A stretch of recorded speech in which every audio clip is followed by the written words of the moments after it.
Welcome to the Chronic Warriors podcast with Cassandra A. Campbell. A platform to share, Hear, and cheer chronic illness warriors.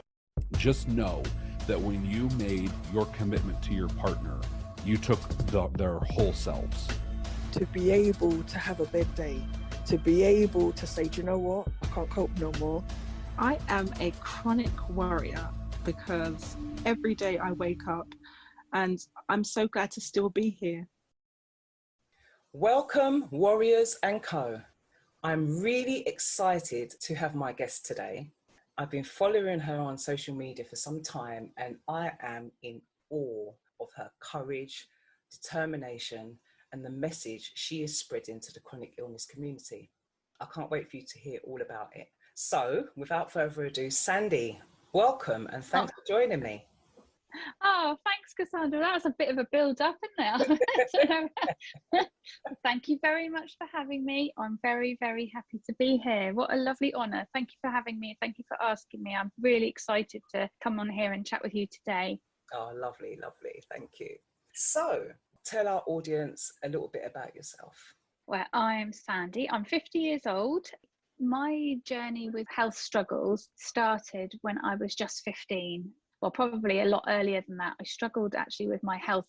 I used to dance and do gymnastics, but I was always accident prone and falling over and my legs would give way. And I had to kind of quit the dancing and gymnastics through pain in my joints and stuff. And I was always having ambulances called and things for having fallen or knocked myself out because I'd fallen or walked into something or whatever. And I had a nasty fall and I ended up in and out of hospital for about a year when I was 15. And that was when I was first in a wheelchair. And they didn't know if I would walk again. I had a really unstable pelvis and lower back where my sacroiliac joints would just dislocate all the time.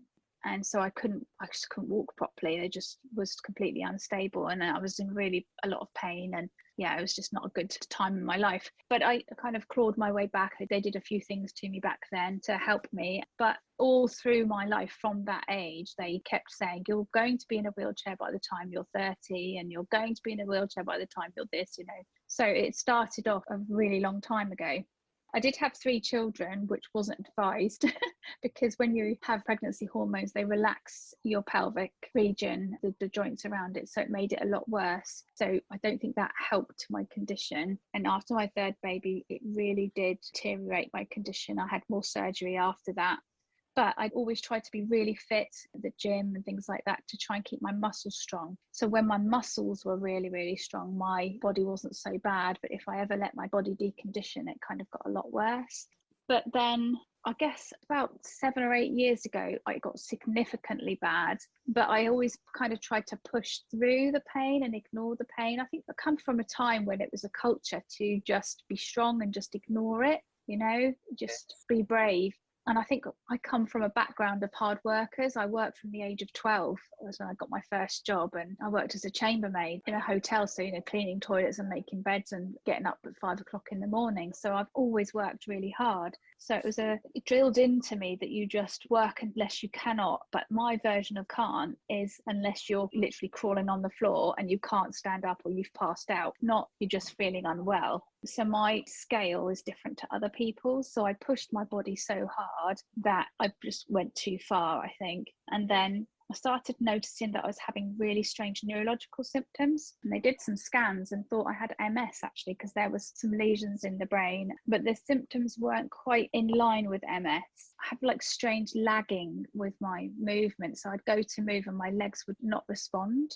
They kind of follow after, as if I was going to get out of the car. My top half of my body would move and my bottom half wouldn't. I'd have to go, oh, I have to think about it. Okay, legs now move, and that kind of thing. It was really odd. But then by the time they'd figured out that they didn't think it probably was MS, I'd got better. It was kind of, I'd got better by myself. And I was like, right, well, I need to get back to work now, you know, crack on. And I just moved on, really.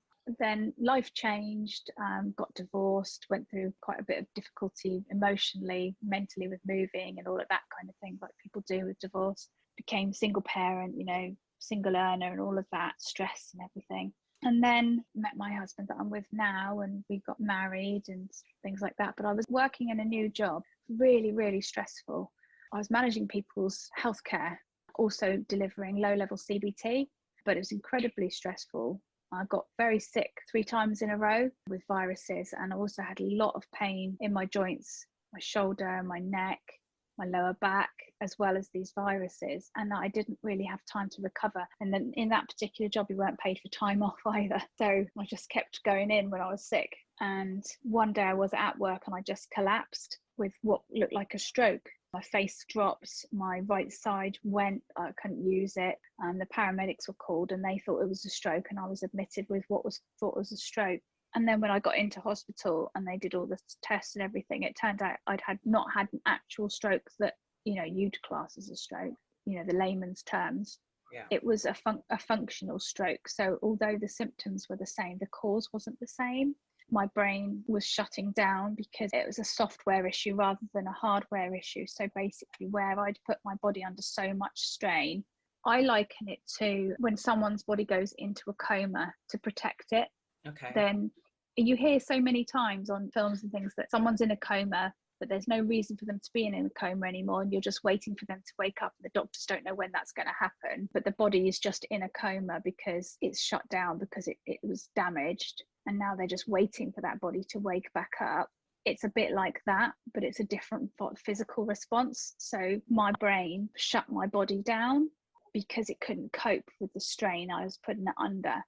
So it's like a self-defense mechanism. So if you don't look after your body's going to force you to stop doing what is causing it physical harm. Yes. So by me not listening to it and carrying on working, stress, I was having all the signs because I was having to walk with a stick. I was having dizziness so bad that I couldn't walk in a straight line. I was having to hold the walls. It was like the floor was falling out from underneath me as I was walking along. I was having all these neurological symptoms that were saying to me, enough, you need to rest, you stop working, take some time off. I had a really bad chest infection at the time and I was still working. I couldn't even have a phone call conversation without gasping for breath. And I was just pushing myself too hard. And that's when they said about FND, which is the condition that I'm diagnosed with now, which is functional neurological disorder. And that's an umbrella term. It's not an end diagnosis, really. It's just a diagnosis that they give you when there isn't a specific one to kind of stick you with. It just means that you have a neurological disorder that isn't structural or through disease, but your brain is misfiring, is functionally incorrect. So it means for me that the neural pathways don't work correctly anymore. And everybody's brain creates these incorrect neural pathways when we're stressed. It's a natural occurrence. That's what happens in everyone's brain. But when certain things align, a bit like a train going down a track, it gets to those crisscross pathways. And if a button is pressed, it jumps tracks and goes down the opposite, the trackway. Yeah. In FND, if you have a trigger, you happen to be at one of those pathways, it will jump tracks and it will go down the wrong way and it goes onto the wrong pathway, and the brain thinks that's the right way to go. And that's what's happened with me, unfortunately. Really interesting, because when you first started talking about symptoms that you had from young, and it sounded very similar to hypermobility spectrum disorder, Ehlers-Danlos syndrome, but I know that that's not what you've been diagnosed with, but there were some very similar symptoms. I think that there's talk now that I may have some hypermobility, because as I've gone on the last 2 and a half years now, I'm having much more instability in all different areas of my body, my hands, my ribs, knees, hips, things like that, because my muscular strength has gone so much downhill where I haven't been able to move because of FND. My muscles haven't been able to hold my body together as well. So in physio for my FND and different things, they've now been saying, well, have you ever been diagnosed with hypermobility? And I've been, no, well, I've never talked to anyone about that. But there is talk that it may be something that I've had since birth. And my daughter is very likely to have EDS, actually. She's waiting on getting some tests done. So it's a possibility that I'm just an undiagnosed person with some hypermobility disorder, something. And there are so many of those out there. Yeah. And that could be why I've suffered with pain and problems, and my body has struggled all these years, and I've just pushed through and pushed through and pushed through, and it's had so much to deal with that my brain's created so many of these incorrect neural pathways that when these triggers, you know, when I got sick, on top of all of that, and I'm like literally crawling through the doorway in so much pain, going, no, I can go to work. It's just ridiculous when I look back at it. So yeah, to talk about abuse of the body, you know, you can't buy health. You can buy anything, but you cannot buy health. Yeah, that's right. Stupid, really. And the thing is, as well, as with having a chronic illness, it's a bit of a conundrum, because there's a part of you that, you know, you kind of need to push through sometimes in order to just live. But then there's other part of you, like with yourself, where you've pushed through so much, it's then caused other things. So it's really difficult. It's a balance. That's right. Absolutely. Yeah, that's right. You have to learn a new language. This is what I've discovered over the last 2.5 years. I mean, I've gone from not listening at all to listening really carefully and knowing what's the difference between pushing myself a little bit to make sure that I am not just deteriorating further and further and further, but trying to keep her as well as I can. But also sometimes doing things that I know are going to make me poorly because they're going to benefit me in other ways, emotionally, mentally. And I know that I'm going to pay for those things, but in my opinion, they're worth it, you know? So I think it's a balance, and it's just learning to understand your own body, trusting yourself, not listening to anyone else, being sure of what you know and what you believe about your own body, and disregarding everyone else's opinions on that matter. You know what is right for you. And if it means staying in bed that day, then you do that and you ignore what everyone else thinks. And if it means doing something and everyone's like, why is she doing that? She knows it's going to cause her a problem, but you know you're going to love it and it's going to sustain you through your recovery, and you're going to make a memory that you're going to hold on to for the rest of your life, then that's your business, you know? Yeah, I totally agree with that, because I've had to get to a point going through from my childhood and going sort of 20 years with no diagnosis. I had to learn how to cope. I've had to learn when to push myself and when not to push myself, but also get in those moments of, okay, I'm pushing myself to do this, but do you know what? I'm going to have fun. Yes, there are probably going to be consequences afterwards, you know, but what is life without any fun and happiness at the end of the day? And there could be consequences even when I don't do anything. So exactly why not do something that's going to bring me some joy? So yeah, I totally get that. I mean, it is difficult, and you do have to be selective, and you make mistakes as well. Yeah, most definitely. It's just all part of the process of understanding your body and just dealing with life on an emotional and psychological level, you know? Because if you just give up on yourself, then what? You still have the same conditions, and it may get worse. Whereas if you can just grab those little moments of joy as and when you can. Yeah. Life is for living at the end of the day, and we just have to learn to live it in a new perspective. But it still is for living. Reframe it. Find a different way of finding the joy, and that will change depending on the day or the hour sometimes. But still, live your life. Live it. 100% agreement with you, Sarah. So how do you deal with the emotional and psychological aspects of it, as well as the physical stuff? What makes you get out of bed on the days that you do get out of bed? I'm very creative, which is why I do what I do for my job. But I love being creative. I get very excited about stuff that I'm working on at the moment. It's really exciting. So there's that aspect of it. But if I'm struggling, I do a lot of self-care. I do a lot of meditation. I do a lot of journaling. Getting out into nature is a big one for me. Being able to connect with this planet, this earth that we exist on. I don't know if any of your listeners are religious or anything like that, but for me, being able to connect with the energy around me, spirits, whatever, God, you know, take whatever you want from that. But for me, that is a big thing, channeling that into my life. I also what's really, really important for me and what drives me is to take what experiences I have had in my life, use them to carve out a better version of myself, which I want to use as a tool to help other people. That's what I believe my role on this planet is for. I believe I'm here to create the best version of myself, to therefore help others as well. Yeah. Hopefully that comes across as strongly as I want it to. It's ultimately what I believe I'm here for, is to help other people and to take the struggles, the pain that I felt, use them for good, both for myself and for other people. But yeah, creativity, connecting with nature, the energy around me, and helping other people, and then managing all of the difficult times through meditation and self-development, journaling, things like that. You said you hope that it's coming across to people, and I will tell you that it definitely comes across to me in the things that you post and what you speak about. So I think you're doing a great job there.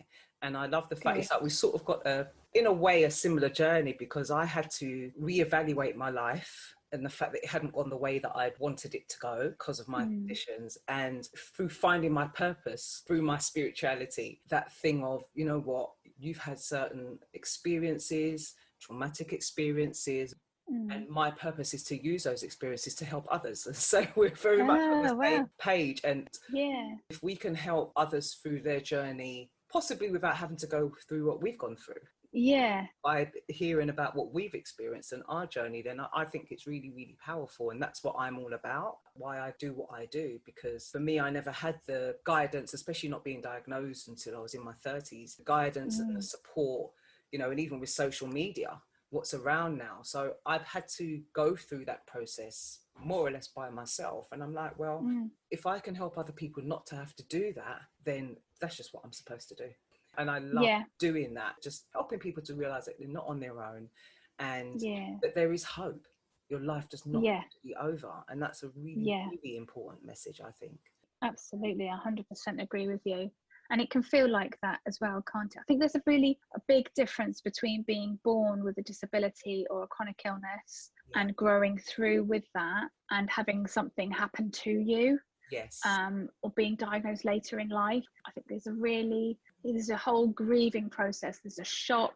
There's a real difference. I truly feel you have so much on top of all of the fight with the medical gaslighting that you've got, the fight to be believed, the fight to access treatments and things. So if you're born disabled or you're born with a chronic illness and you access support from day one, yes, you will have your own challenges. They're going to be different challenges. So I do think the challenges will be different. And I think that when you come at something later in life, it's hard because you've had something and it's been taken away. There's this real sense of loss that you have to come to terms with.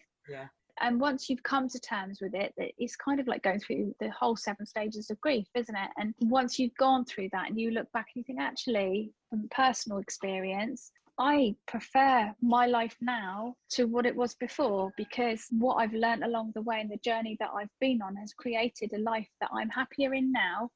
I wouldn't want to go back to the life I was before. I was working myself to death, literally. I wasn't as self-aware because I wasn't forced to do the self-development work I've had to do to accept this condition that I've got.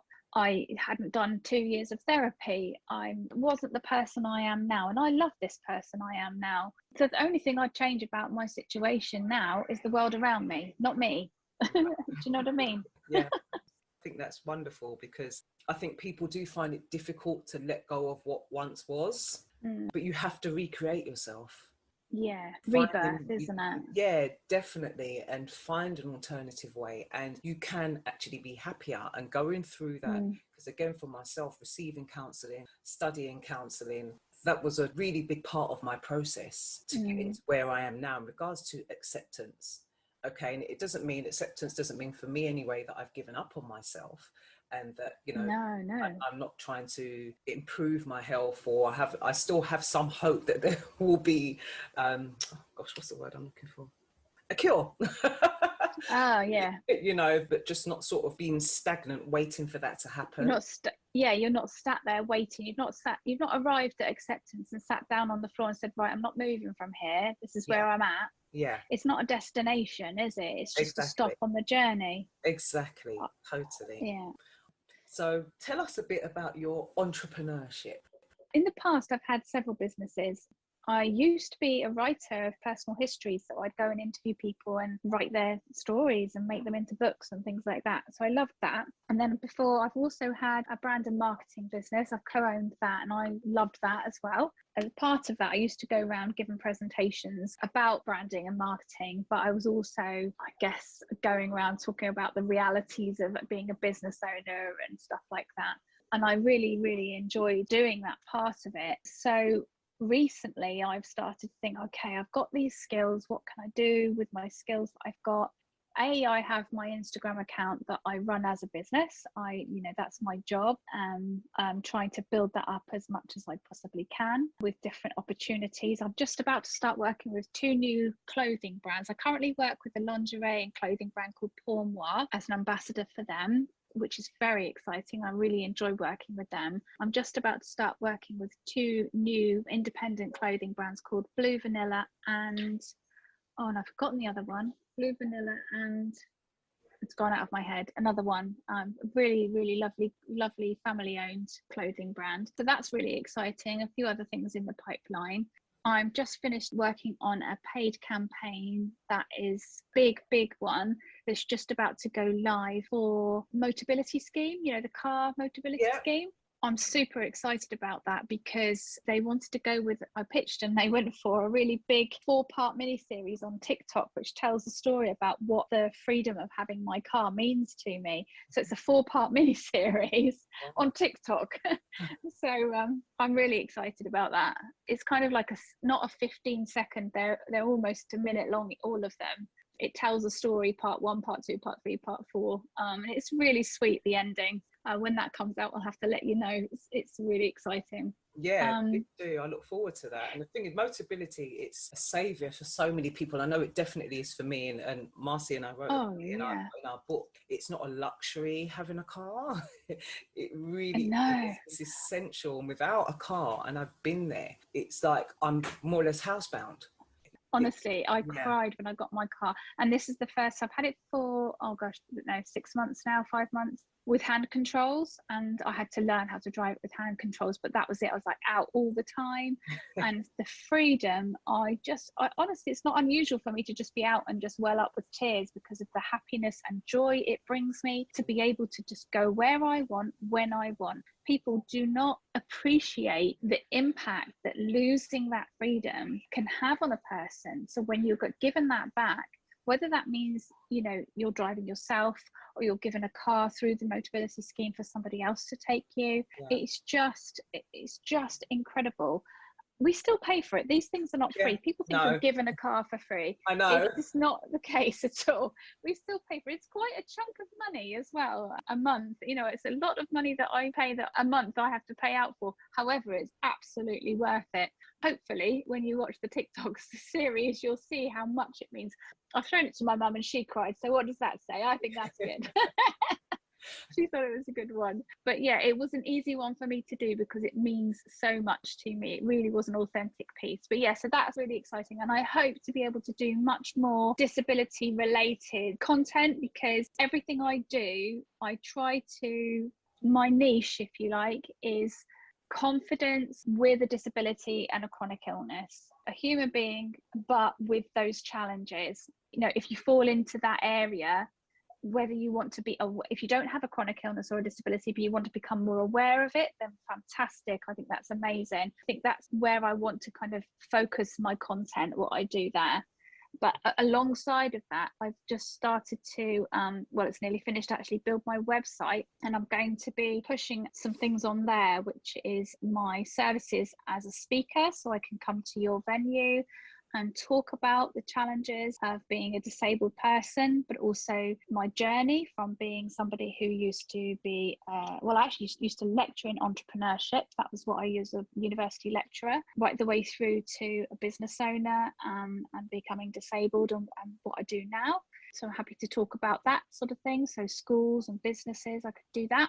But I'm also going to be creating some merchandise to sell via the website as well as doing a blog. So I'm hoping that that's going to generate some income for me as well. But it's also an outlet for my creativity, which, I talked about earlier. It's really, really important for me to be able to just have some outlet, something for me to just create and just make beautiful stuff. I love it. Well, it sounds like you've got a lot going on, Sandy. But it all sounds really great. I'm looking forward to seeing it all materialise. I'm tired just talking about it now. I've said all that. Need a rest. It sounds fantastic. If it's something that helps you to keep going, and we do need those things to drive us, it's really important we have that, because I think when I've had nothing driving me, I've never had nothing actually, because even if it was just down to my son, that made me get out of bed every day. So I've always had something Ah. driving me, but you know, having something for ourselves that keeps us going and feeling like we have a purpose and that we add value to the world. I think Yeah. that's so important when you're in a situation with a chronic illness that impacts your life. It's really, really important to feel that you have that value. I think taking what you just said there and just making that, just broadening that out a little bit, I think when you become first diagnosed or when things get bad, when you're in a flare, for example, there is a sense that your world shrinks metaphorically as well as really. Yeah. So yes, you can be in your bed for days, weeks, months at a time. So yes, your world really has shrunk to just that one bedroom, but also metaphorically, you lose sight of the grander scheme. You lose sight of what's going on in the world, what's important in the world, what's important in the long term, what your longer term goals and ideas and plans for the future are. And all that you can think of is what's for dinner. And things grow out of proportion. So I always notice when I'm struggling and my world shrinks down like that, I will react out of proportion. So if something tiny goes wrong, it becomes so much more of a big deal to me, because if you look at a pie chart, that tiny thing takes up a massive part of my world. So I recognize that I've reacted. I'm like, oh, this is an alarm call to me. This means that my world has shrunk. Okay, so I need to do something about it. And what I've done in the past is I've had people bring my computer to me or whatever, and I've started making plans. Okay, what am I going to do when I'm out of this flare? Or what am I going to do when I feel a bit well enough to get out of bed? And it might be something completely unrealistic, like what if I was backpacking around the world, or like what if I won the lottery? What would I build? What would my dream house be? And I might like start looking at architecture or, you know, completely unrealistic things, but something to take me out of that tiny world. And that tends to help me just get my sense of proportion back and start thinking about the future rather than just where I'm at that one place. Start thinking about life outside of where I am in that moment.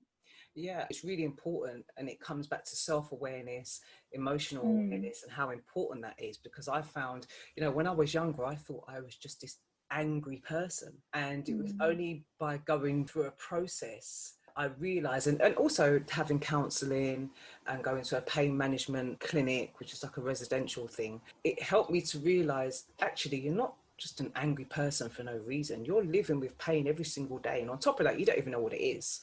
And having that understanding and monitoring my reactions to things, how I react to things and when and what is going on for me at that moment in time, and going through that process of reflection, I found very, very important for me. Because yeah, we can have those days where we feel a little bit more sensitive than other days. And that can depend on what's happening with our body and how we're thinking about our body and how we're thinking about our lives. So I totally hear where you're coming from on that. It's really, really important. I mean, for me, everybody needs to go through a process of self-development anyway, whether you've got a chronic illness or not. I think, you know, that's just how I think about life in general. It'd be good if it was taught in schools, wouldn't it? How to do that. Yeah, and I used to do that. I first started out working with young people, and I used to run a youth organisation where I would go into schools and other establishments and do emotional awareness workshops to get the young people to understand what is going on for them. And those are the things that are needed, and those kind of life skills are needed to navigate through life. But we don't have that, and if you don't have parents that teach you that, and as parents you might not even know it yourself. No, oh, absolutely not. No. You know, and then you get to situations in life and you don't know how to handle it. So I really agree with you. As I said, I used to go into schools and really try to push for schools. You need this workshop. Your students need this. Yeah. But unfortunately, the priority is always going to be academic results. Yeah. Rather than life. Mental health, emotional well-being, things like that. And for me, it should be part of the curriculum so that schools don't have to worry about having to pay somebody to come in and do a workshop. And I think the world would be so much a better place if these things were taught in schools. Yeah, from kindergarten age, like from the beginning. Absolutely. Most definitely. So in regards to your business and all the many strands and threads that you have, you've got a lot going on there. Tell me, how did you come up with that name, and have you found your silver lining, or are you still searching? Oh no, I've got it. There's always a about silver it. lining. So it's just my personality type. I think I've always been known for it, but I don't think I'm one of those toxic positivity people. I don't always look on the bright side. I find that really frustrating and annoying when people do that all the time, because I think it's really important to acknowledge when bad stuff happens and sit with it and feel those negative emotions. I haven't always been like that. You know, there's been times where I've been pushed those negative emotions away myself, and, you know, even told other people, oh, for goodness sake, can you just cheer up? I've said that to people, and I've said, you've got nothing to feel sad about. And it makes me sort of sad that I was in a place where I wasn't as self-aware as I am now. And I have said those things to people. But we, as I said before, we all make mistakes, we all learn, and we all grow. And there's nothing I can do about that time. I just have to move forward and not do it anymore. So, you know, be gentle with yourself and just kind of don't do it anymore. But when I was looking for a name, I thought Searching for Silver Linings really talks about what I do, because I don't always find them. They're not always there, but I might always have that as an attitude for being positive. You know, when you said what gets me out of bed in the morning, I've had some really tough stuff happen to me since early childhood, things that people should never have to live through. To enable me to deal with that and cope with that, what I try and do is take the bad things and find ways to grow from them and become a better human being for the purpose of enriching myself for the betterment of my life and those around me.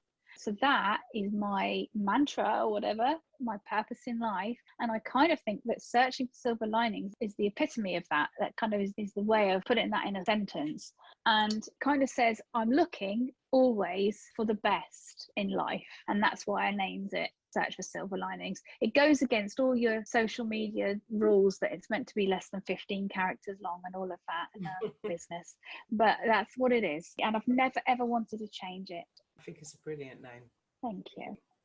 I see on your page that a big part of what you're about is body confidence.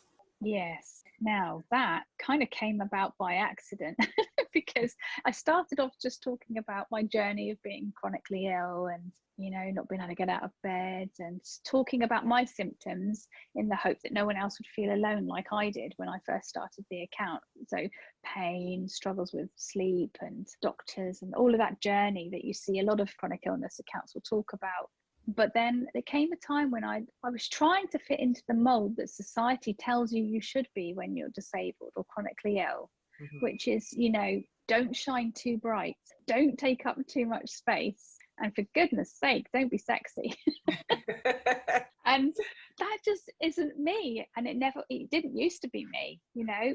I was always a vibrant, sexy, cheeky woman, and suddenly I was trying to be this other version of myself, and it was just stifling. And I realised that I didn't actually have to be what society wanted me to be.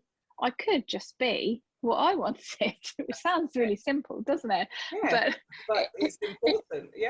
Yeah, it just occurred to me, hang on a minute, I could just do what I like, actually. Stick two fingers up at the world and see what you like. So I wrote a series of poems, pieces, prose really, called The Goddess in the Shell. And I took a series of self-portraits, just black and white, unedited other than that they were black and white, pictures of myself on a journey from being an empty shell of a person through to being reborn as a goddess, if you like, and how I discovered myself. And it was a 5-part series, and I posted it on Instagram, and the response was absolutely incredible.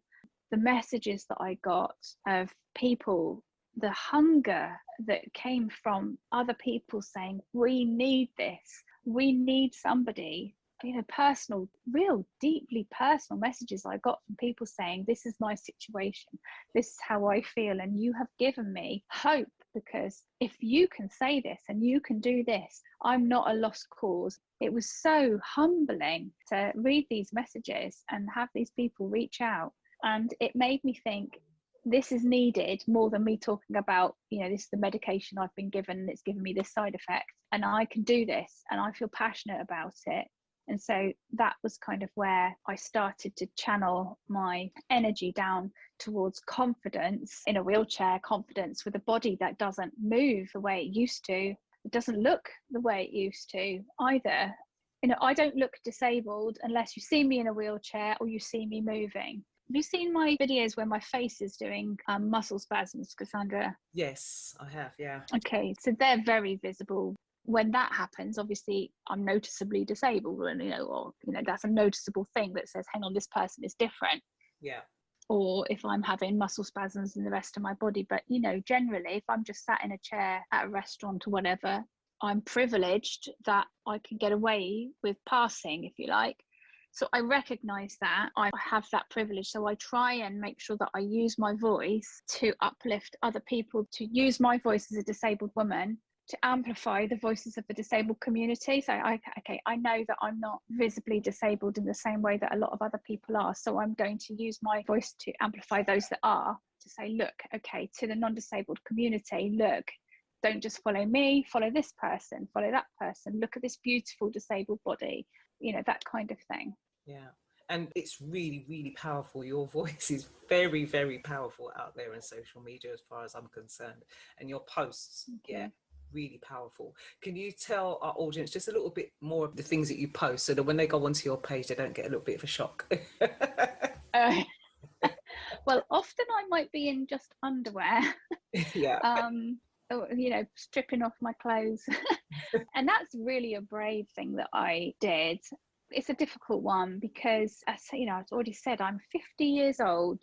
It's not something I ever thought I would be doing. However, when I applied to be a Pour Moi ambassador, I did that because I couldn't find another 50-year-old woman in a wheelchair representing what I wanted to see. Right. I still want to wear underwear that makes me feel sexy. I still want to wear those things, but I couldn't see that represented in the media. I couldn't see it. It made me feel like I wasn't allowed to. Right. Or I needed to change something about my body to enable me to do that. Or I shouldn't tell anyone, or if I did it, I should feel ashamed of it in some way. Like, don't tell anyone that I'm buying that because they'll think I'm too old for it or something. And that is just not the case. If I want to wear something slinky and saucy, then I should be able to. We don't get to a certain age and stop feeling a certain way. And if we have a disability, we don't stop feeling sexy, Well, we might, but if we want to feel sexy, we can. That's the difference I should need to say. If you don't feel that way, that's also fine. But if you feel that you want to express yourself in that way, then you should be able to. And so I kind of thought, well, if I can't find it, then how many other people are struggling, and what might that be? So that's why I do what I do, because it needs to be normalized that, yes, you get to 50 years old and you might have a condition or you might not have a condition, but you still might want to wear those things. And so if you see more people like me in them, it's going to make it feel easier for you should you want to wear them. So that's why I do it. Hopefully I do it always in a bit saucy, but also really classy way. Also, always, hopefully, with that message of confidence and boosting rather than just, here I look at me kind of thing. Yeah. It's a fine line. It's hard to do, but I do try to always back it up with a message. Sometimes I'll come across as a little bit cocky, but I think that you have to do a little bit. I might go over the top just a little bit. There's a couple of times I might have, gone a little bit more, tipping towards being a bit cocky, but it's to compensate for the fact that I'm not actually overly confident. I'm not actually a cocky, arrogant person at all. I can still stand up quite a lot of the time. I can still wait there. But I have real difficulty coordinating my legs. And if I have a sensory overload, my body will fly all over the place.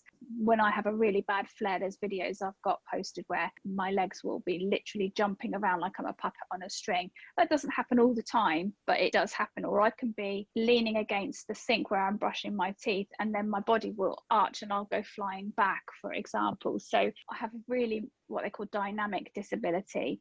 I don't walk by myself, I'm still a wheelchair user, but I'm not paralyzed all the time. I do have periods of paralysis.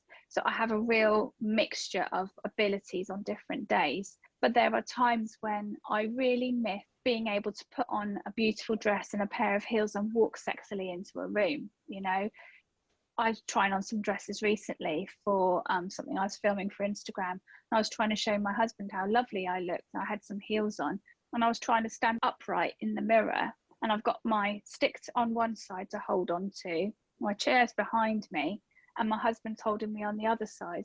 And I'm trying desperately to kind of like pose in the mirror to show him how I look and everything. And it still gave me that pang, you know, of this isn't how I used to be. I would be able to angle myself and lay around and look angled and beautiful for him, and this is now I've got a wheelchair behind me, a stick in this hand, and him holding me up on the other. It's different, you know. And when I'm walking backwards to go back in the chair, I'm literally like a 90-year-old woman. So it's still a challenge. I find it still a challenge.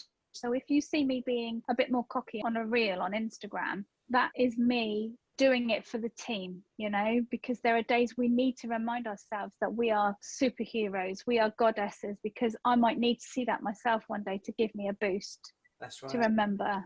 Yeah. What you were saying about because you've got a chronic illness or a disability, it doesn't take away the feelings that you may have about yourself and your body and wanting to feel sexy, whether for yourself or for your partner. It's still really important. And I think that society seems to forget that and just sees people as somebody with a disability, whereas there's so much more to us than that. And we're still, well, speaking for ourselves, women, you know, who want to pull on a nice dress or want to put on some nice lingerie, feel sexy. And that message, I've not seen it anywhere else on social media. Exactly, that's why I do it. Yeah, so when I came across your page at least a year ago, I was like, wow, you know, she's so brave. I could never do that. But I know that, well, I believe that you've inspired and encouraged so many people. I don't know it for a fact, but I can't see how it wouldn't. Well, I get a lot of messages from people that say they have been. So I think so. I think that's the case, that they feel that they have been able to express themselves either by themselves or with a partner in ways that they hadn't done before because they felt it was off limits. That they felt that because they had become disabled or they'd become ill or their condition had deteriorated, that area of their lives was now closed off to them in some way. And so I think that's also why I still show I have bad days. I still show if I'm struggling, because it's very easy to think, oh, this person, here she is, she's got her makeup on, she's wearing this beautiful outfit or this gorgeous set of lingerie. She's fine. She doesn't have bad days like me. But actually I do, you know, I do still have days where I struggle to get out of bed, and then I do still have those things. But a few hours later or the next day or whatever, then I might be ready to put that underwear on or put that beautiful dress on. So I think it does help to see that's somebody like me and she's doing it. I might be able to do it too. Those messages, they always make me cry and they always humble me, because I don't know how people get big-headed about these things, because it never ever makes me feel big-headed. It just makes me feel so humble. It just makes me want to hug them, you know. It just makes me want to say, I'm so happy. I'm so happy that it's helped you, because that's why I'm doing it. Oh, I love it. I love it when people send me more messages, people. Send me more. Yeah, it's lovely when you receive messages like that. And just to know that impact it is. Yeah. Yeah. Lovely. I'm just so in awe of what you do. I just think it's brilliant, and just your whole perspective and how you deal with it, as well as you wanting to help others. It's what it's all about. And I know that that's not for everybody, but I do understand the satisfaction that you get from that, knowing that the horrible things that you might have been through, as well as the nice things that you can share with the world, can be used by somebody else to help. Yeah. It's not for everybody at all. No. You know, not everybody agrees with what I do. Not everybody agrees with me talking about my life, and that's fine. They don't need to. It's not their life, is it? So everyone's entitled to their own opinion, and everyone can do with their own life with what they want to do. Feels right for me. This feels right for my journey. It makes me really happy. I feel very fulfilled doing the things that I do. With regards to, you know, the body confidence and the sexual confidence, encouraging people to not close that door on that part of their lives, and just building it into their routine, I suppose, allowing space and time, resting enough so that they've got energy for that area of their lives. Being intimate with a partner, for example, requires energy that I never even factored in before. Yeah. It requires energy, not just time, but time to recover. Yes. When you're intimate with a partner, it takes energy out of you that I never even thought of, but it does now. Also, when you're feeling poorly, not every area, I'm not going to get into detail, but not every area of you is poorly. Yeah. Some areas of you still work and still feel things. And it's about being creative, isn't it? Yeah, exactly. And educating your partner, whoever it is that you want to be intimate with, that just because one part of you might feel really, really poorly, there's still ways that you can be close and intimate and have that connection with them. And getting dressed up might be part of it. It might not be. It might be just in your complete scruffies and not, doing your hair and makeup at all, and just being completely as you are. And just having those lines of communication, and because they might think, oh, she's too poorly, she's feeling too sick, she's not interested. And that it often, for me personally, isn't the case. It just because I'm feeling really, really poorly, it doesn't mean I'm not interested in being intimate and having those connections, because it's really important to me. So having a time to say, I do feel really, really ill, but I need a hug, or I need, a bit of a kiss and a cuddle or something like that. It doesn't have to be the whole thing, So I think keeping those lines of communication open is also really important. Very important, yeah. And I'm finding that in my relationship with my partner, I mean, we've only been together 2.5 years now, and he's still learning. He's still learning how it affects me. When he met me, I wasn't on crutches. I seem perfectly fine. As many people wouldn't know that you're necessarily having pain that day. I've become very good at hiding it most of the time.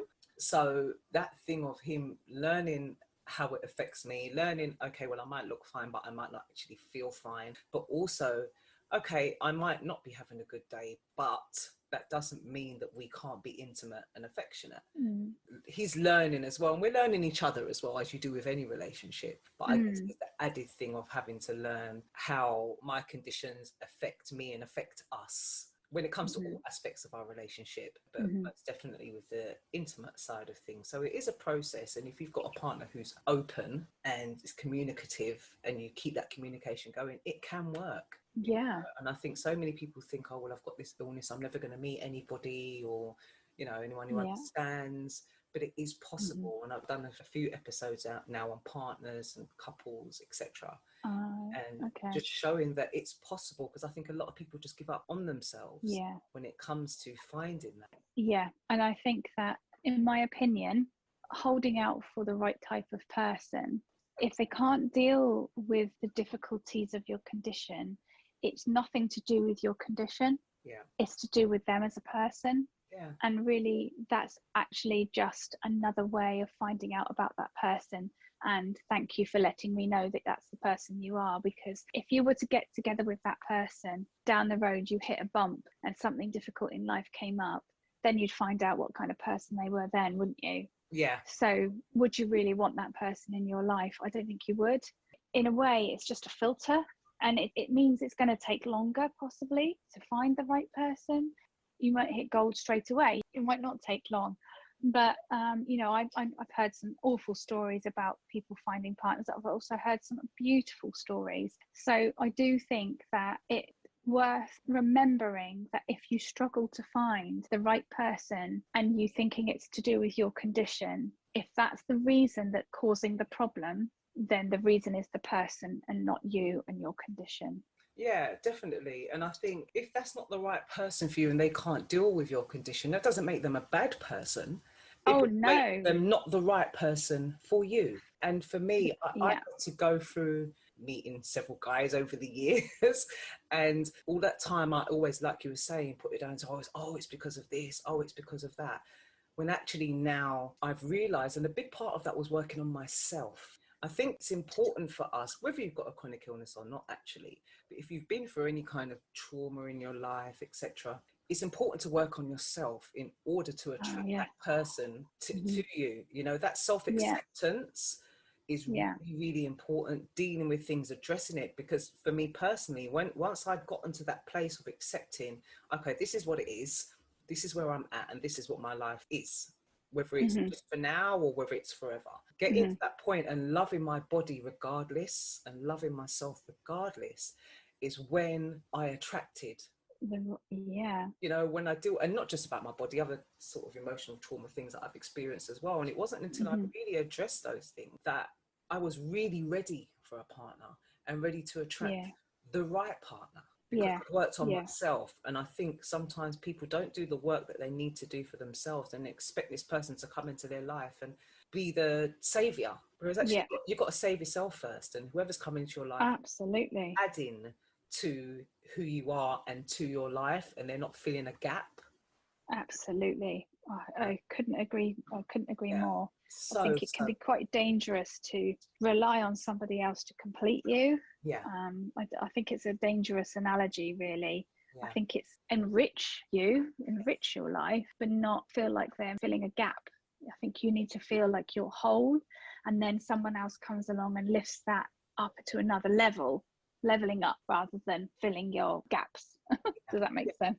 Yeah, most definitely. And that message of that you can have love, you can have that person who will accept you, flaws and all, or whatever you want to call it. Yeah, it can happen, and it can be so wonderful and beautiful. And it's not to say that there aren't going to be any challenges, because that would just be a lie, because there are challenges in every relationship. Exactly. I mean, my husband and myself, we've grown stronger because of this, and it was really, really hard. We'd only been married 3 months when I collapsed, so it was not the newlywed life that we were expecting at all. It was a massive shock. And when I collapsed, you know, I'd had a stroke basically, so I couldn't do anything for myself. And we were thrown into this, and we had zero support. That's the thing with FND, there's no pathway for care. So you'll just slip through the gaps, and there was no support. I had nobody at home. There was no carers coming in. There was no OT. There's no physio. There was literally nothing. So we were left alone to just cope by ourselves.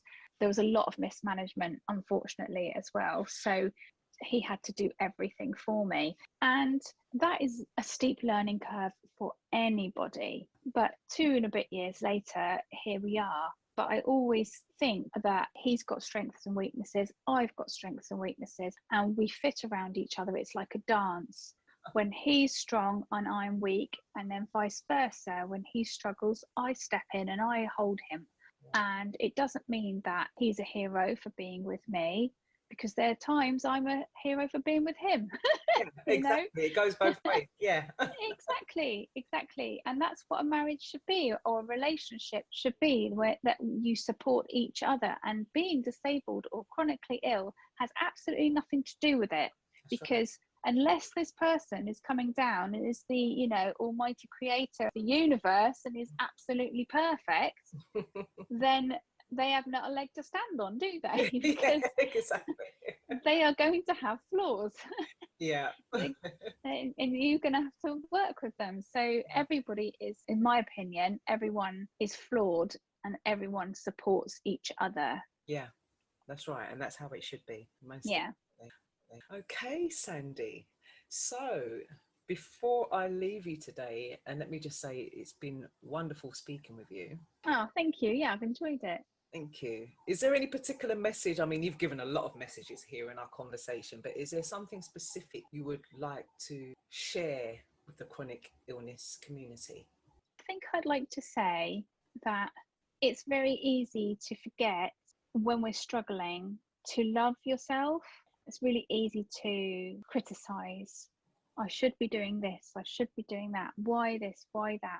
And I think that every challenge that we face will be easier if we hold ourselves with love. That sounds a bit airy-fairy, but if we just hold ourselves with love and come at that situation with love. So whatever it is, imagine yourself held in the arms of love and go forwards with that attitude. Carry yourself with love through your challenges. Beautiful. I love it. Right. As I asked all my guests, Would you finish this sentence for me? Okay. I am a chronic warrior because. I am a chronic warrior because I'm better now than I was before. I love it. Thank you so much, Sandy. I look forward to us communicating more in the future, and I'm really excited about all these projects you've got going on. So please do keep in touch and share with me whatever it is that you're doing. Oh, I will do. Thank you so much. I've loved having a chat with you today. Thank you so much for asking me to be on your show. It's been an absolute honour. You're so welcome. Thanks a lot. Enjoy the rest of your day. You too. Take care then. Bye-bye. Bye. You've been listening to the Chronic Warriors podcast. Please remember to like, subscribe, comment, and share this podcast.